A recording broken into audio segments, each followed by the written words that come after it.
Hello guys, അപ്പം ഇന്ന് നമുക്കൊരു ഡേ ഇൻ മൈ ലൈഫ് കണ്ടാലോ. ഇന്ന് എൻ്റെ ഡേ ഇൻ മൈ ലൈഫാണ് ചെയ്യുന്നത്. എൻ്റെ പേര് Raisa. A day in my life by Raisa. അപ്പം രാവിലെ തന്നെ എണിച്ചു. ഇതാ കിടക്കുന്നു എൻ്റെ ഒരു മറ്റക്കാരെ കാണാൻ തന്നെ ഇല്ല.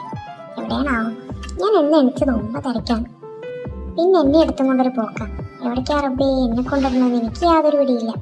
അപ്പം അതാ എനിക്കുള്ള കിടക്കാനുള്ള ഷീറ്റൊക്കെ വെച്ചിരിക്കുന്നു. ഇപ്പോഴല്ലേ എനിക്ക് മനസ്സിലായി എന്നെ താഴ്ത്തു കൊണ്ടിടാനുള്ള വരവാണെന്ന്. പിന്നെ എന്നെ ഇക്കാനെ അവിടെ എത്തിയും കൊണ്ട് ഉമ്മ പോയിട്ട് മൂത്തിക്ക് വിളിച്ചടിക്കാൻ വേണ്ടിയിട്ട് ആ കട്ടനൊക്കെ എടുത്ത് നിർത്തിയിട്ടു. എന്തിനാന്നേ എനിക്കറിയില്ല. പിന്നെ ഉമ്മച്ചി എന്നെ അവിടെ കത്തിയും കൊണ്ട് അങ്ങോട്ടും ഇങ്ങോട്ടും ഇങ്ങനെ പോകുന്നുണ്ട്. എന്നെ എടുക്കുന്ന ഒരു ലക്ഷണവും കാണാതായപ്പോൾ ഞാൻ കരയാൻ തുടങ്ങി. കുറച്ചു നേരമൊക്കെ ഉമ്മ മൈൻഡ് ചെയ്യാതിരുന്നു. പിന്നെ വേറെ നിവർത്തിയില്ലല്ലോ, എന്നെ എടുത്തിട്ട് പണിയെടുക്കുക. ഉമ്മ അത് അടിച്ചു പോയായിരുന്നു. ഞാനൊക്കെ തന്നെ കേട്ടോ. പിന്നെ എന്നെ എടുത്തും കൊണ്ടുപോയി തുണികളൊക്കെ എടുക്കാണ്ടായിരുന്നു, അതൊക്കെ എടുത്തിട്ട് വന്നു. ഇപ്പോഴും ഞാനൊക്കെ തന്നെയാണ്, ഞാൻ ഇറങ്ങുന്ന ഒരു ലക്ഷണവും. അപ്പം എന്നെ കൊണ്ടുപോയിട്ട് കുളിപ്പിക്കാനുള്ള പരിപാടി റെഡിയാക്കി. ഈ സ്വിച്ച് എന്നിട്ടാൽ ചുടുവെള്ളം വരും അത്ര. അപ്പോൾ എനിക്ക് കുളിക്കാനുള്ള വെള്ളമല്ലോ. പിന്നെ അമ്മ പോയിട്ട് ഇക്കാരുടെയും ഉമ്മേൻ്റെയും എന്നൂല എൻ്റെയൊക്കെ ലോണ്ടറി ബക്കറ്റ് എടുത്തിട്ട് വരും. അതൊക്കെ അവിടെ കൊണ്ടുവച്ചു. പിന്നെ എൻ്റെത് സെപ്പറേറ്റ് ആക്കി വെക്കുന്നത് വേറൊന്നും കൊണ്ടല്ല, ഞാൻ ഇച്ചിച്ച് മുള്ളൂല്ലോ, അതുകൊണ്ടാണ്. പിന്നെ ഉമ്മ ഭക്ഷണം കഴിക്കായിരുന്നു. എന്തെങ്ങനെ മടിയിലിരുത്തിയിട്ട് ഉമ്മക്ക് ഫുഡ് കഴിക്കുന്നത് ഭയങ്കര ഇഷ്ടമാണ്. എനിക്ക് പാല് തരുന്നോണ്ട് പിന്നെ കുഴപ്പമില്ല.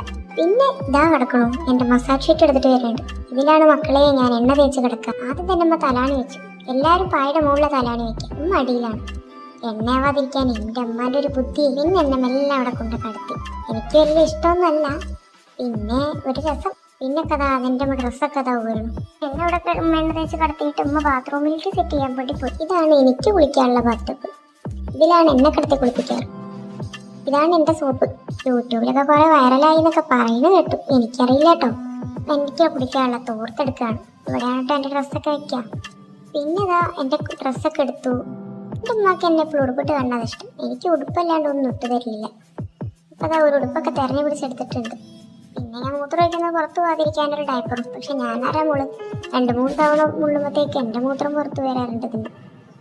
പിന്നെ ഇതാ എനിക്ക് മേക്കപ്പ് ചെയ്യാനുള്ള സാധനങ്ങളൊക്കെ എടുത്തുകൊണ്ടിരിക്കുകയാണ്. ഇതൊക്കെ നിങ്ങൾ എൻ്റെ മുമ്പത്തെ വീഡിയോ കണ്ടിട്ടുണ്ടെങ്കിൽ മനസ്സിലാവും. ആ വീഡിയോ കാണാത്തവരുണ്ടെങ്കിൽ ഒന്ന് പോയി കാണണേ. ഇതൊക്കെ ഇട്ടിട്ടാണ് അധികം എന്നെ ഒരുക്കുന്നത്.